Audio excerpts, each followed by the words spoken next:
This is your third week in a row with me at this Mass. You're probably getting tired of hearing me. Normally, if you stay at the same Mass, we alternate. Father Eric and I alternate, but you're stuck with me for the third time. Good luck. There was a man who made the news this summer, a young man in Detroit named Ray Lucas. Ray Lucas has two little girls, 18 months old. At least that's how old they were this summer.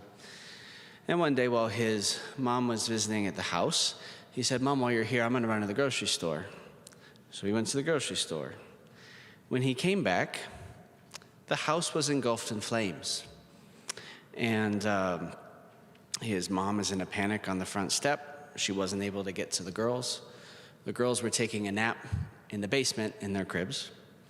And that's where the electrical fire started, was in the basement. So without even hesitating, he knew he couldn't wait for emergency personnel to get there. So Mr. Lucas just ran into the basement. And the house was completely filled with smoke. He couldn't see anything. And so he's pushing his way through the smoke down the steps. He's avoiding fire. He's trying to avoid, hot surfaces. He just knows where the girls are, even though he can't see where he is. He manages to get one, pull her close to his chest, manages to find the other, pull her close to his chest, and escapes from the house. They all survived. They all had inhaled a lot of smoke, and they all had second and third degree burns, but they survived. And to me, that story is a powerful reminder of the love of a good father. A good father is going to risk his life to find and rescue his kids if necessary. The archbishops asked all the priests of the Archdiocese to preach on the Kerygma for these weeks of Advent. That's the basic proclamation of the gospel. Like, what is the Christian message? Why does Jesus matter? And so the first week of Advent, the theme, the word was created. God created everything, and that creation is good, and you have a role in that creation, and that is good. Last week, our theme was captured, that Adam and Eve fell into sin, and by that, we are all born now into a broken world. We are all enslaved. We're captured. We're enslaved by sin and death, and there's nothing that we can do to fix that problem ourselves. So this week, the theme is rescued. We have a God who solves that problem for us. He comes to our rescue. He is a God who lays down his life to find us and rescue us. The theme of Savior came up quite a bit, actually, in today's readings, especially the first reading and the psalm, which wasn't a real psalm. It was from the book of Isaiah, but we turned it into a psalm.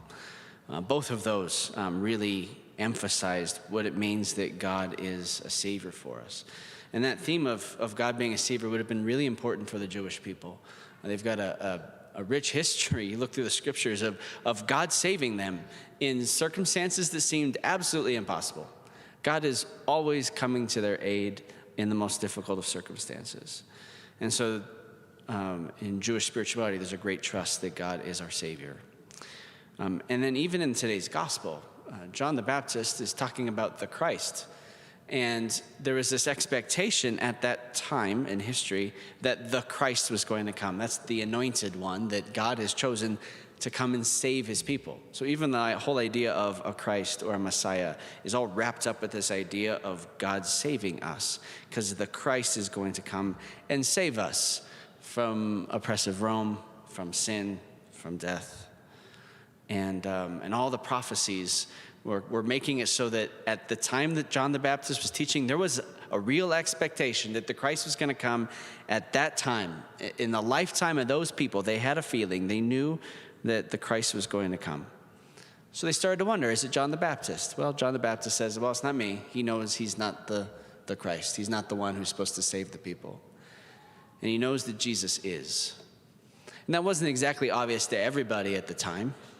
It would take a little while for that to become obvious to more people. But then Jesus really begins his ministry, and he starts to perform miracles, right? The Gospel of John tells us that his first miracle was transforming water into wine. We hear in all the Gospels of Jesus performing incredible miracles, healing people of their illnesses, healing people of disabilities. Well, you start healing people and you're going to start getting a following. People want to know what you're about. Who are you? So as people start following around Jesus out of fascination with him, and he teaches them about prayer.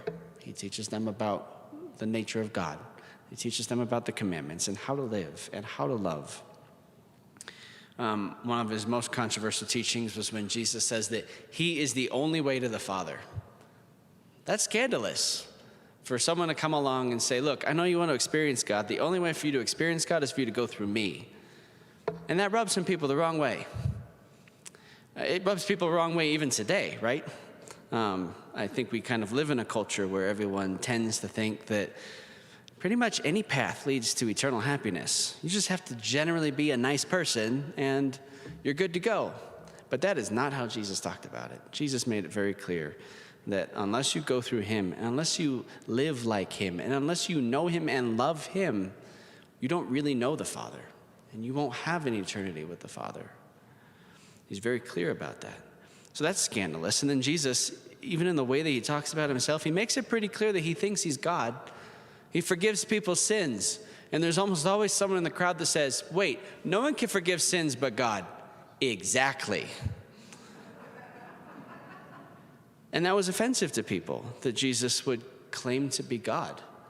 And he's claiming to be the only way to God. Well, these things eventually get him arrested and scourged and nailed to the cross where he dies. And I'm sure for a few days it seemed like that was the end of the story. Here's the one that we thought was going to save us. This was the one that we thought was the Christ. He couldn't even save himself.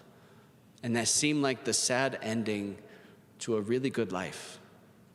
But then Easter morning happened. He rose from the dead. And it's not that he rose just in a spirit. It's not like people are seeing a ghost. He rose physically in the flesh. There was no body left in the tomb. Even the Jews and the Romans acknowledged the tomb was empty the next day. They had different explanations for how it was empty. But they admitted it was an empty tomb. Someone's body was roaming around somewhere, somehow. And so many people claimed to have encountered Jesus in the flesh. They heard his own voice with their ears. They watched him eat. They could touch him. He appeared at times to entire crowds of people, according to St. Paul in 1 Corinthians. When Jesus rose from the dead, he proved that he is exactly who he said he is. He proved himself. He really is the God who has come to save us. He is the Christ. I think one of the problems we have today, of the many that we have, one of the problems is that we don't think we need to be saved. I think sometimes we wish that the good news is really just the good advice, that we could take or leave.